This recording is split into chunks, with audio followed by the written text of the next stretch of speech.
사순절 말씀 묵상 23번째 시간입니다. 누가복음 22장 61절로 62절입니다. 주께서 돌이켜 베드로를 보시니 베드로가 주의 말씀 곧 오늘 닭 울기 전에 내가 3번 나를 부인하리라 하심이 생각나서 밖에 나가서 심히 통곡하니라. 아멘. 베드로의 주님을 향한 부인은 바로 심한 통곡으로 마무리되고 있습니다. 베드로는 오늘 엉엉 울고 있습니다. 그 울음이 복받쳐서 견딜 수가 없는 또 그런 지경에까지 이르렀습니다. 이런 베드로를 보면 한편 측은하기도 하고 또 한편 딱하기도 합니다. 그리고 그 베드로의 울음을 보면서 인간의 연약함에 대해서 정말 뼈저리게 생각해 봅니다. 그런데 이런 생각을 한번 해봅니다. 이 통곡과 울음이 겟세마네 동산에서 터져 나왔더라면, 주님께서 우셨을 때 베드로도 같이 울었더라면, 그러면 그 울음과 통곡은 큰 능력과 영광의 자리에 이를 수 있었을 터인데, 오늘 베드로의 통곡은 그저 회한에 지나지 않는 것입니다. 그저 자기 상처, 자기 좌절감, 그런 것의 표현으로밖에 보이지가 않습니다. 주님이 같이 울자 하실 때, 그때 울 수 있어야 합니다. 주님이 우리에게 손을 내미실 때, 그때 주님의 손을 붙잡고, 그때 우리의 죄를 통곡하며 나가야 되는데, 우리는 그 주님의 손을 거절하고, 결국 우리 뜻대로 살다가, 벽에 부딪히고, 사람에게 상처받고, 그 문제가 너무 무거워서 감당할 수 없을 때, 그 문제가 무겁다고 주님 앞에 주님 살려주십시오. 주님 말씀을 들을 걸 그랬습니다. 잘못했습니다라며 엉엉 통곡하는 그 울음이 어찌 똑같을 수가 있겠습니까? 그런 아쉬움이 강하게 듭니다.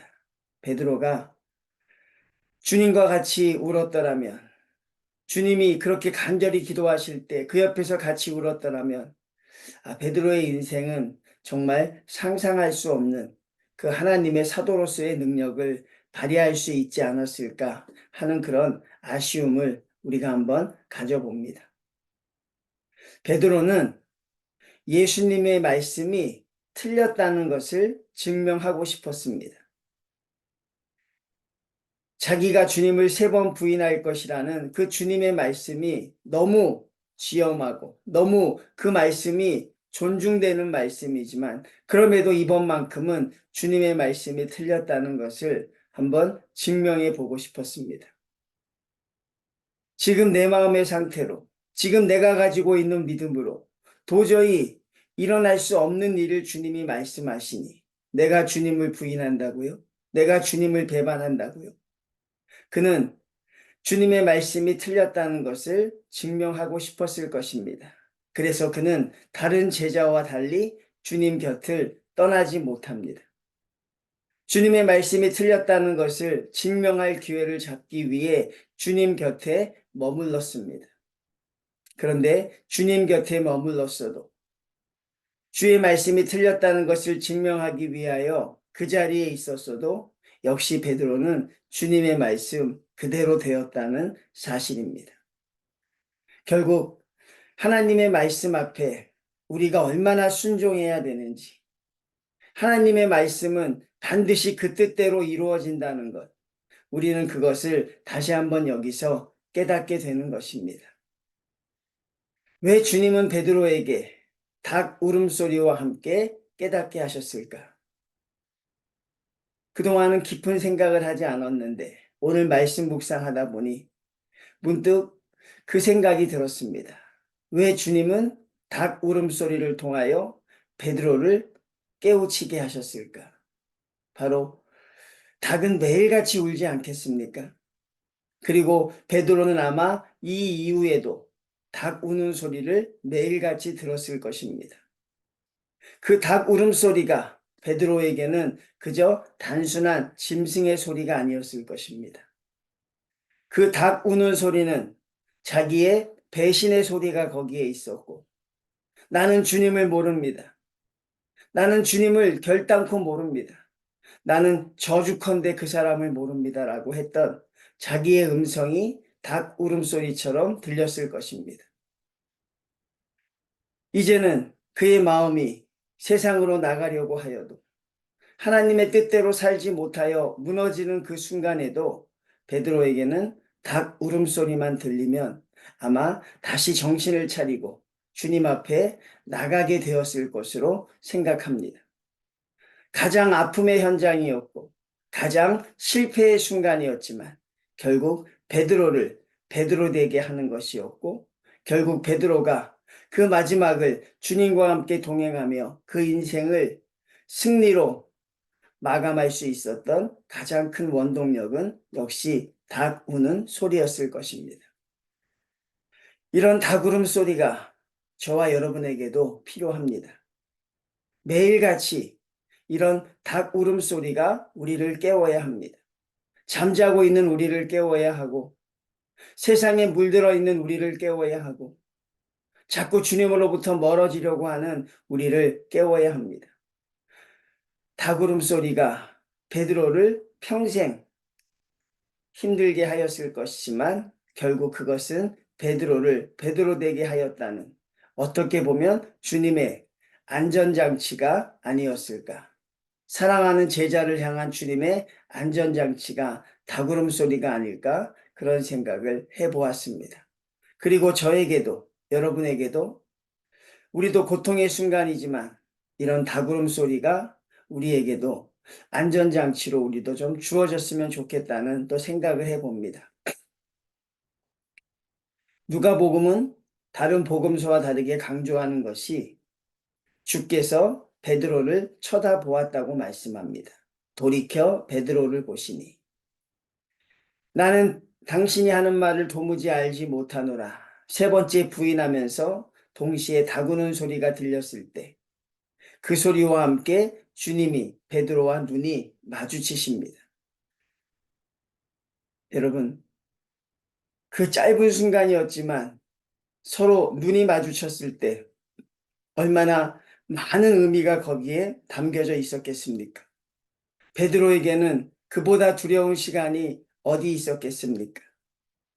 모진 고통과 모진 매질을 통해 지금 거의 쓰러지기 일보 직전에 그 스승의 눈과 그 스승을 부인하고 있는 베드로가 눈이 마주쳤으니 정말 그 상황에서는 많은 의미가 담겨 있을 것이라고 생각합니다.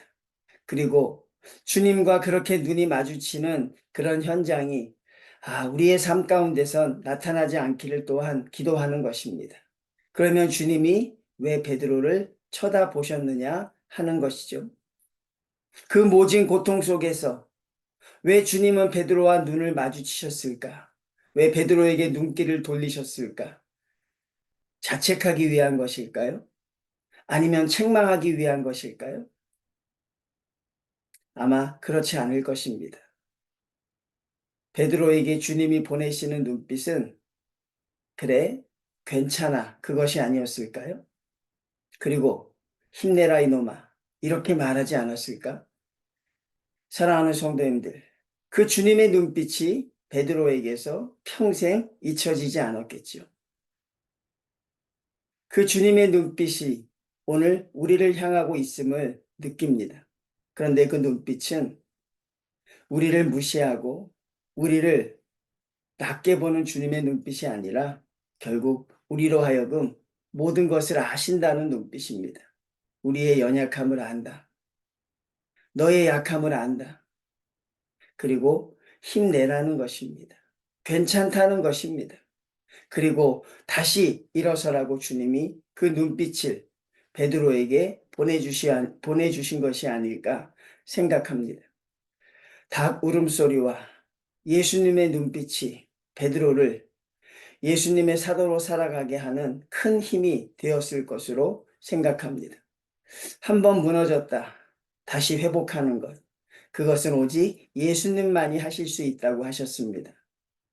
그 힘든 과정에서도 베드로를 격려하시기 위하여, 좌절하는 베드로가 더 나락으로 떨어지지 않게 하기 위하여 그 순간에서도 눈빛을 보내시며 베드로를 격려하며 사랑과 돌봄으로 품어주셨던 그 예수님의 사랑을 저와 여러분이 느끼지 않은 것입니다. 그것을 관념적으로 아는 것이 아니라 체험적으로 느끼지 않은 것입니다. 그리고 베드로처럼 일어나라는 것입니다. 그리고 세상을 향하여 내 양을 먹이라. 사람을 낚는 어부가 되라. 그 말씀에 최선을 다해 살아가자는 것입니다. 바로 사순절은 우리에게 그런 회개와 그런 결단의 시간이 우리에게 요구된다고 거듭해서 말씀드렸습니다. 사랑하는 성도님들, 베드로의 통곡은 바로 우리의 통곡이며 닭 울음소리는 바로 우리를 향하여 주님이 주시는 하나의 사인이며, 그리고 무너져가며 좌절하는 우리를 쳐다보시는 그 예수님의 사랑 앞에 다시 일어설 수 있는, 다시 주님께 나아갈 수 있는 그런 용기와 결단의 시간들이 여러분에게 넘쳐나시기를 주님의 이름으로 축원을 드립니다.